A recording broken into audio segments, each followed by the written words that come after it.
Hey, it's another great day for a grocery discovery, and I'm at Tom Leonard's, the farmer's market, one of my favorite stores to shop when I'm here in Richmond. And today it's about your brain and your heart. So if those two parts of your body matter to you and you want to keep them as healthy as possible, then this video is for you. I'm Annette Reeder, the biblical nutritionist, and I get the privilege of serving you God's recipe for excellent health. And today we're going to do that. And this is a food, like I said, it's for your brain, for your heart. So while you're watching, go ahead and hit the like button, hit the subscribe button if you're on YouTube, hit the bell next to it if you're on YouTube. And if you're watching this on Facebook, be sure and hit the like button as well and follow this page. And if you're not on both of those, I just want to say, why not? We got so much good information. You want to catch it in both places. All right, so we are going to go in and discover what is the best heart and brain food. If you already know, put it in the comments below. So here we have entered the store. Hey, they're glad we came. This is always such a beautiful store to come and shop. It just makes you feel so good. So we are headed past the vegetables. Yes, all of those would be great for our health. And we're going to move over to a counter that I've really not talked about in the grocery store before. So here we are. Hey! All right, so here we are at the fish counter, and yes, this is the food that is the perfect food for your brain and for your heart. And we're just going to review a few of these foods, and I want to ask you, as I'm going through the different foods, I want you to tell me in the comments below which ones are clean and which ones are unclean. And if you're not sure, go check out Leviticus 11 and figure that out. This is going to be good. I'm going to talk about just 5 fish. They've got quite a good display. They have a beautiful display, actually, of their fish. And we're going to talk about 5 of them today. And I want you to tell me in the comments down below which ones are clean and which ones are unclean.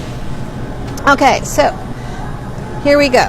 We're going to start with the flounder. So here we can see it is fresh flounder. You can see it's wild caught. Now, I also want you to notice, see the different colors of flounder that they have in their display.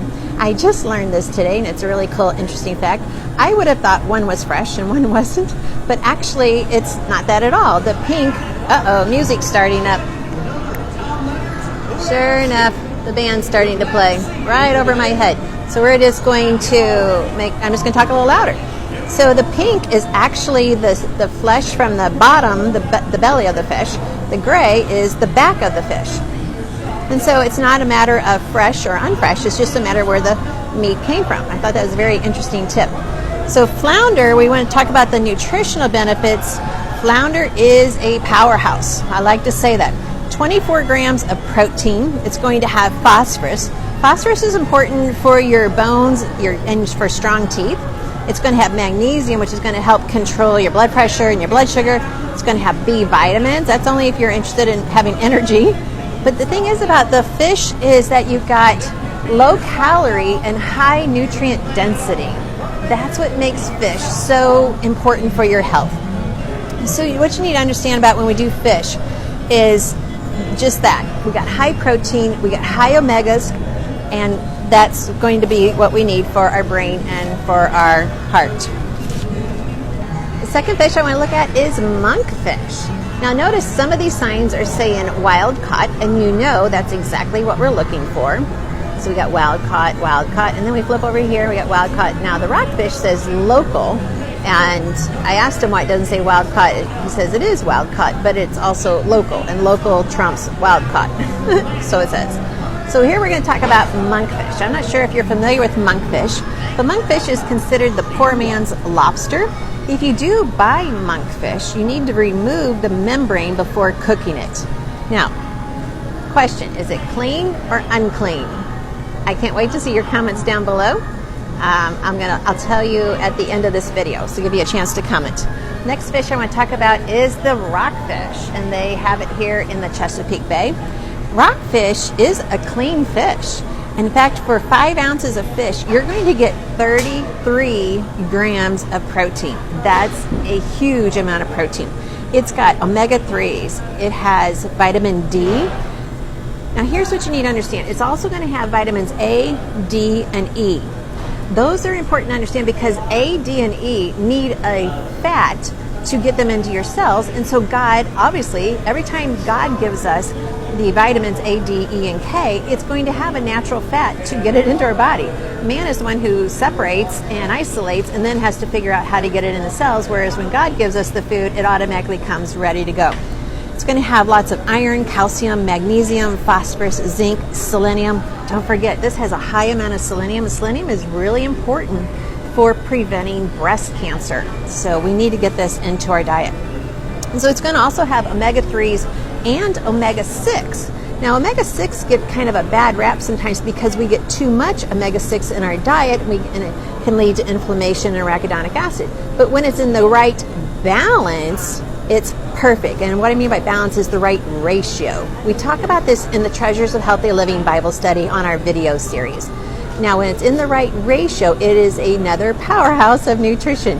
And the Rockfish has it in perfect balance, which I would say in a blessed balance, because that's the way God designed it. All right, moving over to tuna. Tuna is very popular, obviously, because it's easy to get in the can. It's easy to add into your meals with the little packets and things like that. Easy to carry on a trip. But tuna also gets a bad rap because of the mercury content. When I went in to do the research, it's actually a lot of mixed reviews on how much mercury is actually found in tuna. And now, if you're on the FDA side, they'll say it's no big deal. There's never been a mercury, overdose. No one's died from eating tuna. You go to the other side of the camp, and they're thinking, okay, no one who in their right mind would ever eat tuna because of the mercury. So just to let you know, you can eat tuna. I would always get wild caught. Actually, I think all tuna is wild caught. And so just notice also how pink the flesh is. So the gentleman here working at the fish counter explained to me that the darker the pink, the older the tuna. And so he says the older the tuna, the better the flavor. So just giving you some fish tips, what to look for, what not to look for in the fish. It is wild caught. Once again, if you're concerned about the mercury, then this might not be a fish you eat very often, but you could have it on occasions. All right, let's see what's next. Next, we have swordfish. All right, so backing up, tuna is a clean fish, according to Scripture. Let's move on to swordfish. Wild caught, that's great. Swordfish has, some of the people who eat swordfish will say the texture is more of a snow crab, which I don't eat crabs, so I wouldn't really know. But the adult fish do not have scales.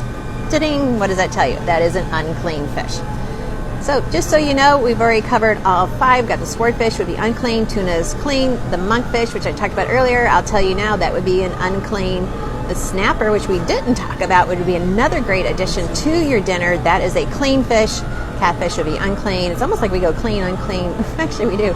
And then the flounder is a clean fish, and the rockfish is a clean fish. Of course, cod, wild caught, would be another great addition to your dinner table. Wild caught cod is very healthy for you, and it's usually a cheaper price. And then, of course, we go to the salmon, which is going to be your farm raised, and I would prefer you buy wild caught. Salmon, as far as being a health benefit, is another powerhouse.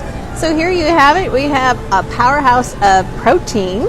We have omegas for your heart and your brain, and we're missing one ingredient. Well, for those of you who know, I am the queen of protein. I love for you to get as much protein in your diet as possible, and really good sourced protein as well. So we've covered this wild caught, we've covered the farm raised, so you know how to choose. We've looked at the different colors of the fish, but what am I missing? I'm missing fiber. Yeah, you're not going to get it in fish. It's not there. Animal products don't have fiber. So you need to eat your fish with something else that's very fibrous, some great salad or some freshly made homemade bread that I teach you how to make. Definitely to get the fiber into your diet at the same time. All right, I'm Annette Reeder, the Biblical Nutritionist. It's been my joy to serve you here at the fish counter here at Tom Leonard's. It's a beautiful store. I hope you come and check it out when you're in Richmond. And don't forget to like this video, comment down below. I love to read your comments. Subscribe, and the band's getting ready to start, so I need to end this video. Have a great day.